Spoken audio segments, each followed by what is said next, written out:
This is section 233. We're going to examine quadratic equations and completing the square. So we're going to convert a quadratic equation into graphing form, and we're going to examine how to use that graphing form to find the vertex. Now this is the pattern. When we talk about completing the square, we need to remember b over 2 squared. Now why do we need to know b over 2 squared? Well, let's just take a hypothetical example. I have x squared plus 4x. And if we said that we have a square and it has length x, so x by x, that gives us, x squared. Now 4x's,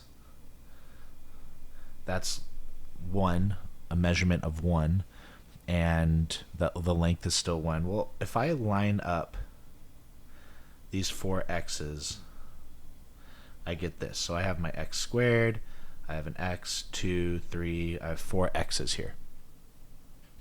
The question is, what needs to go here to make this a perfect square? And in this instance, it's 4 of these little ones. And so if I had 4, what ends up happening is it becomes a perfect square. And so what ends up happening is this becomes x and then plus 2, and this becomes x plus 2, and so then this becomes a perfect square of x plus 2 squared. So by having this 4, this will immediately factor into that x plus 2 squared. Now algebraically, you just need to know b over 2 squared. So here's my b, 4, divided by 2, and if I square that, I get 4. That's going to be the value that I need to be able to complete the square. Now the reason why this is useful is that you can use this to then find the vertex of a parabola, and we'll see that in our following example. So if I wanted to convert x squared plus 10x plus 23 into a graphing form, so we'd start with our x squared plus 10x plus 23.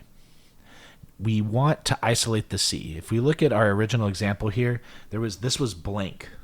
Well, unfortunately, I have this 23. So I have to pretend it doesn't exist. And so the way we do that is we just put parentheses about what we really care about. We're just ignoring that 23. Now, if you also have a value in front of your x squared, you got to factor it out. Well, in this case, I don't, so I don't have to worry about that. But now, if I pretend like that 23 isn't there, I need to find what that blank is. So I can do b over 2 squared. And so in this case, my 10 is b. So 10 over 2 squared, 10 divided by 2 is 5. 5 squared is 25. I want to have that 25 there. So I'm going to add 25. Now I can't just add 25 out of nowhere. I can't pull out my wallet and be like, $25, and it appears out of nowhere. It doesn't work that way. So we have to do a special algebraic trick where I need the number, but to make things balance, you also have to subtract the number. So I'm adding the 25 because I need it, but I can't just have 25 out of nowhere, so I have to also subtract it because 25 minus 25 is 0. I'm just adding 0 to something. I can have my wallet and say, add $0. Makes sense. So now that I have my b over 2 squared, this will always factor. Every time. It'll always factor. You can do your a times c, 25, factors of 25, 5 times 5, right? And so I can break my 10x into, it's going to be, x plus 5 times x plus 5, and that turns into x plus 5 squared. So I completed the square, and I turned it into a perfect square. This minus 25 stays, and this is still plus 23. Now sometimes there's a value in front of this parenthesis that I have, and so if I have a number here, you have to distribute to the front of here, and you have to multiply it with that 25, but in this case there isn't, it's just 1. So 1 times anything is itself. And so now it means I can combine that minus 25 with the 23, which I get x plus 5 squared minus 2. Now, we define the vertex as hk. Now, if you remember in our graphing form, it was x minus h squared plus k.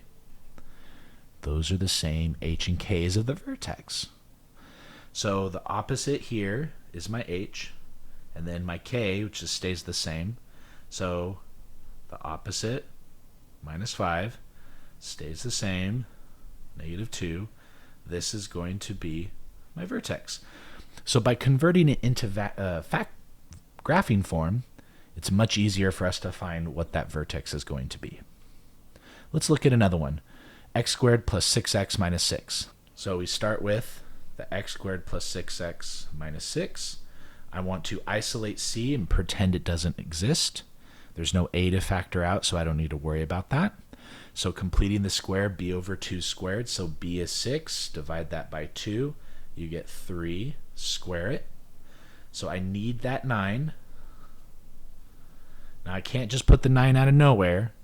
So we're also going to subtract it. This will always factor. A times c. You get 9. Factors of 9, 3 and 3. So this turns into x plus 3 times x plus 3, which is x plus 3 squared. And I still have this minus 9, and then I still have this minus 6.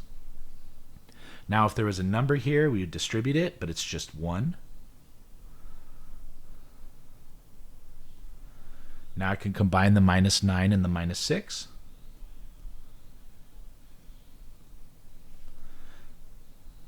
And so now my vertex is going to be negative 3, negative 15. So, closing today's lesson, we learned how to turn a quadratic equation into graphing form. What we used to convert for a general form into that standard form or the graphing form was completing the square, and we need to remember b over 2 squared. That's how we complete the square. And the vertex of a standard form quadratic equation is going to be your hk, or the graphing form. Because remember, it's x minus h squared plus k. And so your vertex is that hk. This does conclude our lesson. If you have any other questions, please leave them in the comments.